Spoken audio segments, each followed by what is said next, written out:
आज मैं आपके सामने राग भैरव से रिलेटेड अपने बच्चे को जो मैं रियाज़ करवाने जा रही हूँ उसके बारे में आपको बताने जा रही हूँ। और राग भैरव जो है वो हमें बहुत बेनिफिट्स देता है।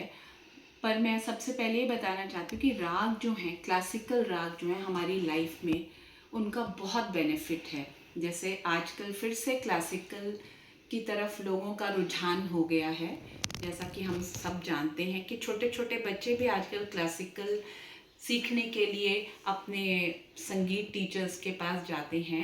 तो मेरे पास भी कुछ बच्चे आते हैं कि मैम आप हमें क्लासिकल सिखाइए, क्योंकि इन बच्चों को भी अब पता चल गया है कि जैसा मैं इनको स्कूल में भी बताती हूँ कि बेटा रागों का बहुत इम्पॉर्टेंट रोल है आपकी जनरल लाइफ में। क्योंकि राग हमारी मेडिटेटिव हमें क्वालिटीज़ देते हैं, हमारे फोकस को बढ़ाते हैं, हमें सोल रिलैक्सेशन देते हैं। तो आज मैं पहला राग जो आपके सामने बच्चों के थ्रू आपको सिखाने जा रही हूँ तो वो है कि इस राग भैरव, जो कि भैरव थाट का ही राग है, जो राग सेम थाट से ही बिलोंग करता है बेटा रिशान, उसको हम आश्रय राग बोलते हैं। ठीक है, मैंने पहले भी आपको ये बातें बताई हुई हैं। तो आज का जो हमारा ये राग है भैरव, ये आश्रय राग है, इसका थाट भी भैरव ही है। ठीक है मेरे बच्चे, और इसमें सारे सातों स्वर लग रहे हैं। ठीक है, टोटल 7 स्वर ही होते हैं, मैंने आपको बताया शुद्ध 7 स्वर होते हैं और 5 विकृत स्वर होते हैं। तो इस राग में हमारे 2 स्वर रे और धा वो कोमल लग रहे हैं, बाकी सभी स्वर शुद्ध लग रहे हैं। ठीक है, तो इसकी जाति क्या हो गई? संपूर्ण। संपूर्ण क्या हो गई? संपूर्ण। संपूर्ण का मतलब जिसमें सातों स्वर लग जाते हैं तो उसको संपूर्ण बोलते हैं। तो इसके आरोह में भी हम 7 स्वर लगाते हैं और अवरोह में भी 7 स्वर लगाते हैं। ठीक है मेरे बच्चे, तो अभी आप मेरे पीछे इसका आरोह अवरोह मेरे साथ गाएंगे। ठीक है, मैं गाऊंगी, आप उसको सुन के गाएंगे। और ये राग आपके लिए, मतलब इसको रागों का राजा भी बोला जाता है। ठीक है, और इस राग से हमारी फोकस हमारा बढ़ता है, फोकस को एनहांस करता है और हमारी डिवाइन पावर को भी एनहांस करता है। समझ आ रहा है?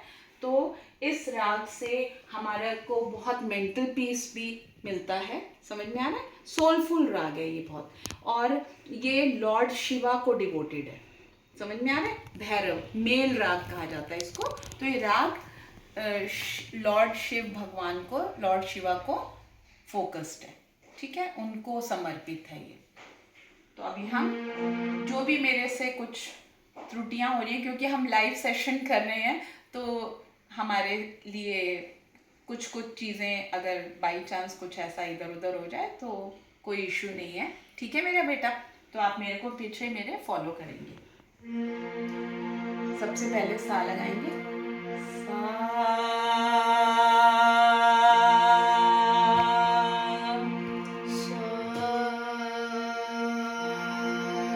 बहुत बढ़िया। आपको कौन सी एनर्जी को यूज करना है जब आप सिंगिंग करते हो? तो आपको कौन सी एनर्जी को लेना है? स्टमक की एनर्जी को, क्योंकि आपको पता ही है कि हमारा जो भी हमारी एनर्जी, खाना पीना सब हमारे स्टमक में जाता है। तो हम स्टमक की एनर्जी को यूज करेंगे। बट इट इज ऑब्वियस कि आवाज तो गले से ही निकलेगी, मुंह से गाएंगे, लेकिन यहाँ की एनर्जी को नहीं, आपको पेट से, नेवल के पीछे से एनर्जी को यूज करते हुए सा लगाना है। सभी स्वर, चलिए।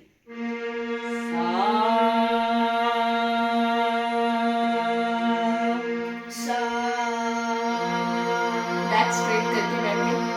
सा रे गा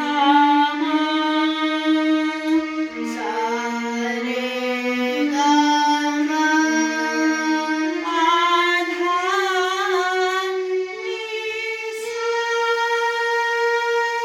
पा धा नी जब हाइस पे गाते हो ना तो अपने वॉल्यूम को कंट्रोल करना है, तो आपकी आवाज वाइब्रेट नहीं करेगी। वॉल्यूम को कंट्रोल करना है, सॉफ्टली गाना है वहां पर। सा नी धा मा,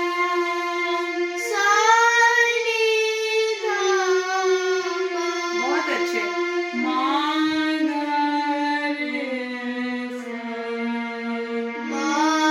गा रे सा,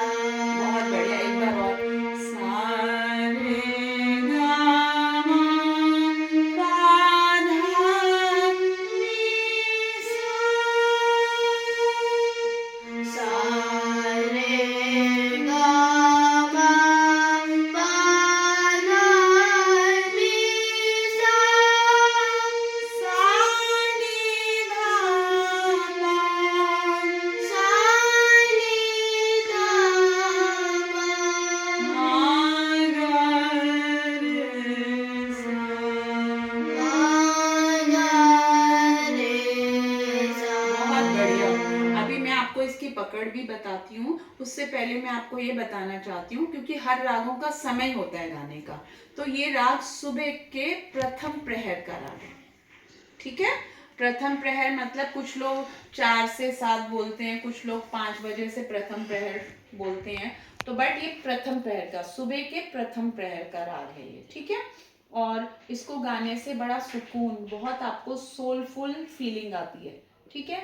you will feel that and you will let me know also कि पद्मा मैम मुझे ये गाने से मज़ा आ गया, तो आप मुझे बताना, ठीक है। और मेरे को ये भी बताना था, वादी संवादी, हर राग में जो सबसे ज्यादा स्वर यूज होता है ना, उसको वादी स्वर बोलते हैं, और उसके बाद जो वादी से थोड़ा कम यूज होता है उसको संवादी बोलते हैं, और जो बाकी बच जाते हैं स्वर उनको अनुवादी स्वर बोलते हैं, ठीक है। तो वादी स्वर इसका है धा, क्या है वादी? धा। और संवादी क्या है? रे, ठीक है बेबी।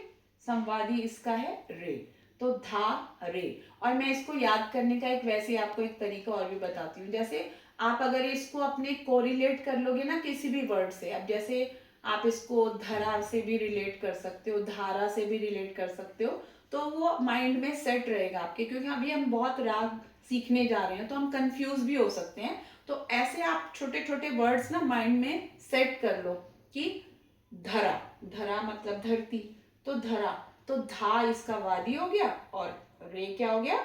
संवादी। अब धा रे को छोड़ के बाकी स्वर क्या हो गए?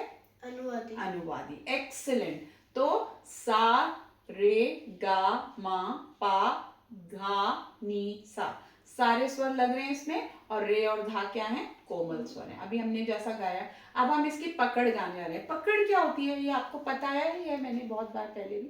पकड़ होती है जो मुख्य स्वर होते हैं, जो राग को मतलब जिनको जैसे हम गाने गाते हैं ना मुख्य स्वर, तो हमें राग के बारे में पता चल जाता है कि ये राग फला फला राग हम गाने जा रहे हैं। अब जैसे हमें किसी के घर जाना है तो एड्रेस पता होगा तभी जाओगे ना, तभी जाओगे ना किसी के घर में। अगर आपको एड्रेस ही नहीं पता होगा तो आप कैसे जाओगे किसी के घर?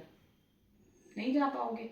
तो ऐसे ही जैसे ही वो मुख्य स्वर हम गाते हैं ना, एक तरह से वो भी राग का एड्रेस है।